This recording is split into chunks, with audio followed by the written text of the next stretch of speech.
Ms. Angelica Panganiban. Presenting the trophy for the Guillermo Foundation is Mr. Jerry M.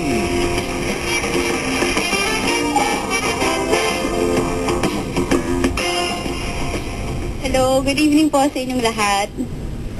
Ayan na, andito na ako sa stage. 4 hours na po ako nakaupo doon. Unang-una sa lahat, kailangan ko magpasalamat kay Lord sa ganitong kadaming blessings na binibigay niya sa akin. Sa daming hunang bumabati ko sa akin, sa uugali ko, sa pagiging prangka ko, alam ko may ginagawa ho akong tama dahil nakakatanggap po ako ng mga ganito. Tama! Pasabog. Eto na nga. Eto daw kasi. Papasalamat ako kay Attorney Joji, sa Octo Art, sa Star Cinema.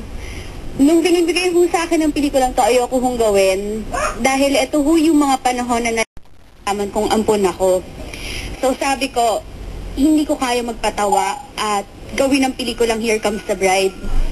Pero ito ho yung binalik sa akin ni Lord at ng Star Cinema at sa lahat ho ng taong naniwala sa akin na sa kabila ho ng lahat, may maganda hong mangyayari sa atin. And thank you kay Direk Chris sa paniniwala sa akin na kaya ko maging bakla.